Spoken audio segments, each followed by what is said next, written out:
Listen, your boy Ferro has been a digital personality for years now. I like to look at myself as a content professional. I don't get mad when people comment on my videos at all. I actually get glad because you're putting money in my pocket and engaging into my videos that I put my hard time work into. As you grow, for all those out there that aspire to do millions of views per week, like I do, you got to let people talk. You're not the only one that has the right to an opinion, a perspective, or at this point in time, even to report news. I made a suggestion to a couple of fan bases earlier in the year, and their fan bases didn't like it one bit. They trolled me. They called me out. They called me names. Oh, they called me names. Not nice names either. If Santa would have seen what these people were calling me, when none of these guys got anything for Christmas. They critiqued my career. They told me, go get a real job. You'll never make it in this business. You idiot. You don't know nothing about football. Stick to music. I sat back and I just said, okay. I'm not wrong, but time will tell. The Atlanta Falcons and the Pittsburgh Steelers had a good run at it and made jokes. The fans called me out, trolled me over a couple of suggestions. All I said was a couple of suggestions. But no. So let's start in the ATL. The Falcons missed the playoffs again. Nothing new. Pretty much ever since they lost that Super Bowl to the Patriots. 28-3 is the score. Everybody knows the number. It literally sends Falcon fans into a darn near a spiral anytime you mention those three numbers together. The Falcons did what the Falcons gonna do. They suck. All I said to the Atlanta Falcons in a video earlier in the season was that they made a mistake. You can't pay Kirk Cousins and then draft Michael Penix. I don't care who was available in the draft that you didn't expect to be there. You can't do both. It is conduct detrimental to the franchise. It's backwards thinking. That's not the way of the land. You pay Kirk all that money. Then he licked y'all. Being a guy that is married to somebody from the area, you let him lick you, coming off of a torn Achilles injury, and he was bad. And then Michael Penix came in, and like I told y'all, he wasn't bad. And even if he had been bad, the reality is the Falcons could have been at the top spot of the draft playing Penix, or you give him a season to cook. Clearly, he's got chemistry with Drake London. He seems to know how to give Bijan Robinson the ball. The Falcons could easily be in the playoffs right now, winners of a very winnable division. But they did the stupidest thing possible. They played Kirk most of the season and then played Penix at the back end of the season. That was the dumbest thing you could have done, and the Falcons did it, and they didn't make the playoffs again. Oh, what a funny fan base. Oh, man. As a Cowboy fan, I know I don't have a lot of room to talk, but I remember being at the NFL watch party for the Falcons at Mercedes-Benz Stadium, and I talked to all the Falcon fans you could think of, and none of them understood what Atlanta was doing when they got to the clock and drafted Penix. You should have seen that room when the Falcons were on the clock, that stadium, rather.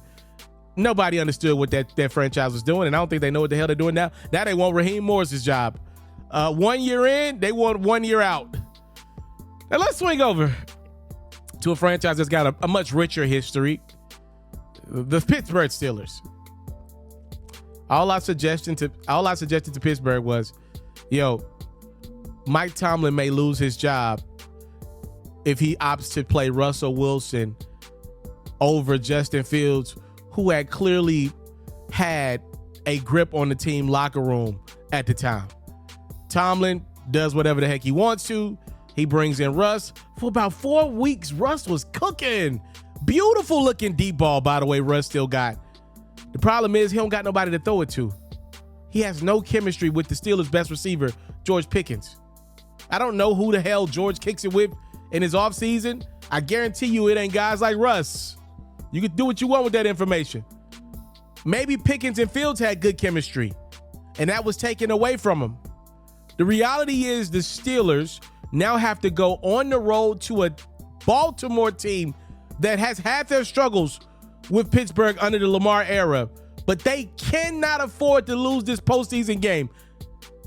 There's no way the Steelers are beating the Ravens, which means in 1 week's time, the Steelers will be eliminated after all those Steeler fans trolled your boy Ferro. They trolled me. They called me names. They told me I was wrong. Let Russ cook. Oh, y'all let him cook, all right? And he sent y'all right into the deep freezer to go get some meat. Y'all unthawed it, and y'all picked. No pun, actually pun that. And boy, it was cold, and that meat was ass.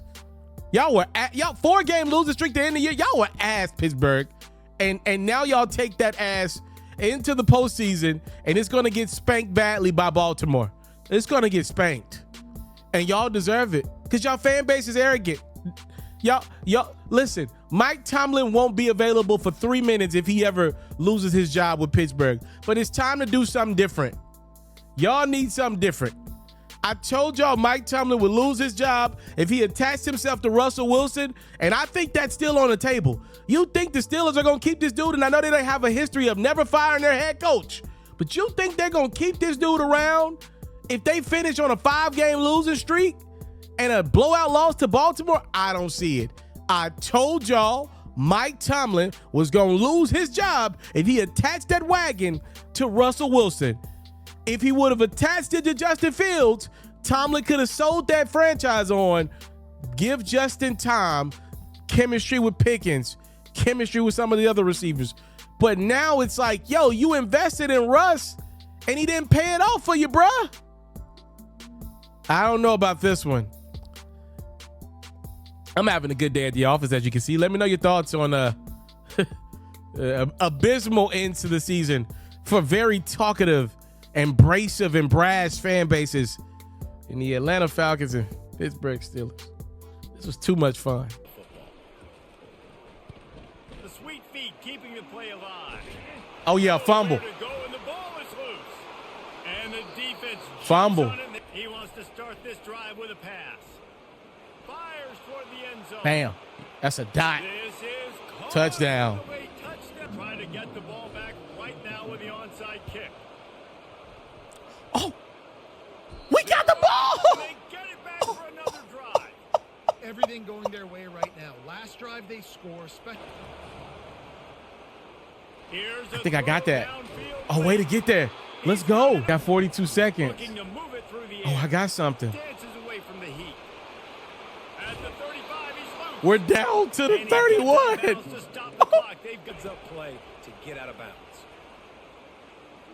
Get down. Get down.